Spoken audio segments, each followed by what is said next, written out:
Hello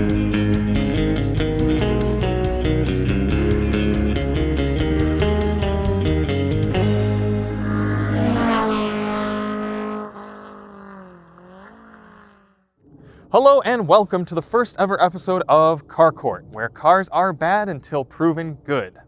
Today's defendant, Cadillac's brand new CT4-V. Now, I'm going to be prosecuting and arguing that this is a bad car. And Chris here is going to be trying to prove the opposite and convince you that it is a good car. Which it is. And it isn't. A little bit of background on the Cadillac. CT4-V taken over from the ATS here in some pretty dramatic styling, rocking a 2.7 liter inline-four, making 325 horsepower and 380 pound-feet of torque. All of that made it up to a 10-speed automatic transmission and either rear or all-wheel drive. So let's jump right on in. Chris, tell us why you claim that this should be considered to be a good car. Right, well, in a market that's flooded today with SUVs, it's a breath of fresh air to see a new car be released, and especially one like this with a little bit of sport thrown into the equation. This CT4-V, which no longer really means V but kind of means V, is good because it's about $10,000 cheaper than a BMW M340i, and you get just about as much performance. It also looks the part in this excellent rift metallic, as well as the interior choice, which is Sangria is what it's called, a little bit of a spicy name there. This car also has plenty of selectable drive modes. We have Tour, Sport, Track, Snow, Ice, as well as adjustable ESC modes. So you can tailor it to exactly how you want to drive it. If you want it to be nice, smooth, comfortable, soft, you go into Tour mode, but also if you want to be sharp, fast, snappy, you can go into Track mode. Also, it farts between gear shifts, which is crucial for any sports car. You have to have that noise factor.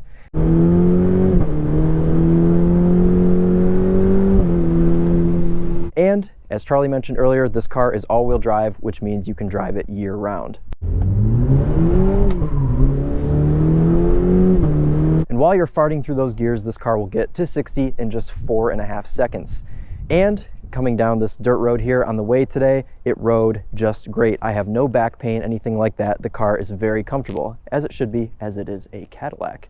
Well, you know, see, Chris, it's a good thing that you can drive down dirt roads and go really fast down them, because you're going to want to be running away from anybody looking at this thing. Starting off, this does not look good. Cadillac managed to make a really good, sharp-looking car out of the ATS and the CTS, and then we're greeted with this. A bunch of weird angles, so many body creases that I can't even keep track. And then if you come along to the back, you get this strange, bulbous, almost pre-production looking car out of the deck lid. It's one thing to want to look aggressive, but this was just a huge room of stylists throwing various weird angles onto this car. It's not a good look. And while we're back here, another issue is found right here. All-wheel drive. What are you doing with a performance sedan making less than 400 horsepower with all-wheel drive?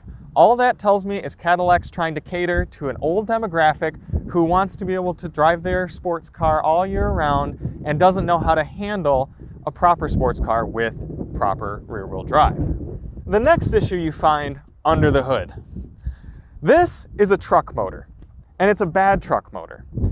Only 4 cylinders for a performance sports sedan? Come on, where are the exciting days of the V8s? Everyone used to buy American sedans to have that grumble, that roar. No one wants a fart sound coming from their Cadillac.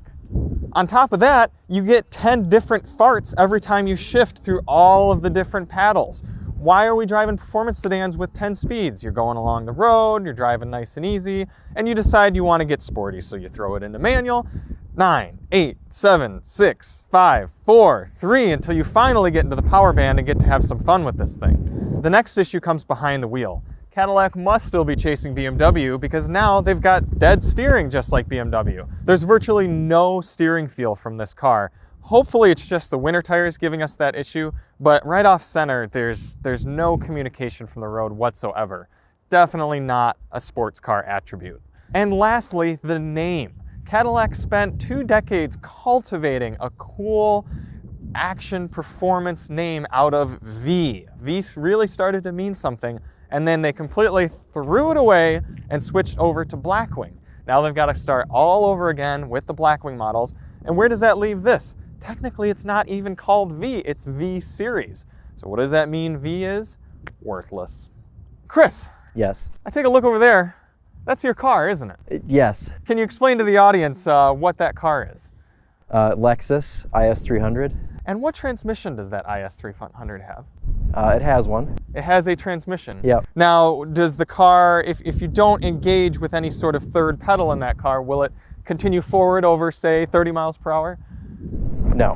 No. And that's because it has what every sports car should have, a manual transmission. Yes, but we're in the modern age of cars. This shifts fast. That doesn't. Chris, I seem to recall you have another car at your garage. It's a sporty car. It's nice sports car red.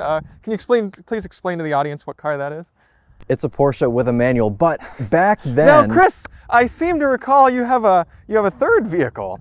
It's a Chevy. Yeah. You know, similar, your GM product. Can Yeah. you explain to us what transmission that car has? Manual. Okay, and then if I'm not mistaken, if the record does show, you have a fourth vehicle. Yeah. Another similar sporty sedan, and can you please tell BMW. the audience what transmission that has? Manual. Okay, so you want to try to tell us that automatic is the way to go for Well, a sports all of sedan. my cars are old. Okay. Back in the olden times, the manuals were better. Like that car has a hideous 5-speed automatic if you're not, if you don't have the manual. It's a slush box, it's terrible. This transmission is good. It's snappy, it's fast, it makes cool fart noises between shifts. Yes, we'd all like a manual, sure, but it's not with the times. Cadillac has to keep up with the times. They put a proper 10-speed auto in it. And it's not just any automatic, it's one of the best 10 speeds that I've ever driven and one of the best 10 speeds that's out there right now. You pointed out that being all-wheel drive was a flaw, but what state are we currently in? What state are we standing in right now? This is the beautiful mitten state of Michigan. Right, so, and also it is on snow tires. This would be the perfect machine to drive you all seasons through Michigan. All-wheel drive, the right tire, it's great. Plus, it's comfortable, it's a comfort car, it's all-wheel drive. Plus, you have the sporty aspect with it as well. It's not all about raw performance. You don't need it to be rear-wheel drive. Plus, it is rear-wheel drive bias. If you do want to be sporty, you have rear-wheel drive bias as well. We were able to get some pretty mean donuts in with this car. Yes, we were.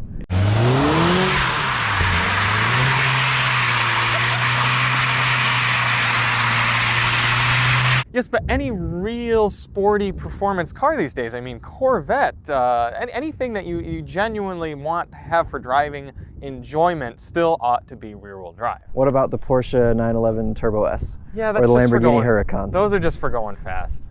They like pleasure. They're pleasurable cars. And you'll notice that one thing you didn't touch on for being negative is the interior. Let me sit down and be immersed by sangria. No, what you're immersed in is GM parts sharing. Take a look at that shifter. No. You know, the first time I encountered that large, bulbous, play school plastic-feeling shifter was in the Chevy Bolt. And somehow they think it's appropriate to part share it with the Cadillac Escalade these days. Well, I think that's because it's good enough. It feels good in the hand.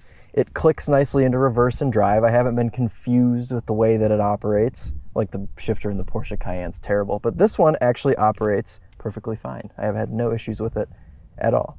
And no one would know that it came from a Chevy Bolt. Someone buying a Cadillac probably has never heard of a Chevy Bolt. I will concede to you that these are some of the most beautiful interior materials that I've seen in a car. However, if you want to enjoy them from the back seat, I hope you don't want to enjoy them for very long as an adult, because you will not be comfortable in here for a long drive. Well, on your logic, you should just remove the back seats because it should be a sports car and it shouldn't have a back seat. Beautiful interior aside, you'd be hard-pressed to tell me that if you were a young 14-year-old car enthusiast, again, back at yourself, that you would be cutting out photos of the CT4-V and not just stepping up all the way to the big, mean, manual-equipped Blackwing car that's coming out here later this year. I think the CT4-V series doesn't matter, bad car, save your money, get the Blackwing. I just don't think that's the purpose of it. I think that this car doesn't appeal to 14-year-olds that are putting this on a bedroom wall, because a 14-year-old cutting a car out for their bedroom wall is going to be a Lamborghini. They're not even going to, they don't know what a CTS or CT4-V Blackwing even is. See, so. you don't even have the models straight, because Cadillac can't stay consistent. GM can't stick with a name. So what do you all think? Do you think the CT4, specifically here in the V Series trim, deserves to be in the halls of good cars, or will it be doomed for bad car history? Let us know your thoughts in the comments, and be sure to vote on our poll. There's going to be a link to the poll, and we're going to get your results. Do you go with Chris? Do you agree that just because kids aren't cutting it out and putting it on their wall, it still makes it a good car? Or do you agree with me that this car doesn't matter and it's Blackwing or nothing? Be sure to vote in the poll, and we'll have the results for you on the next episode of Car Court. Thanks for watching, everybody.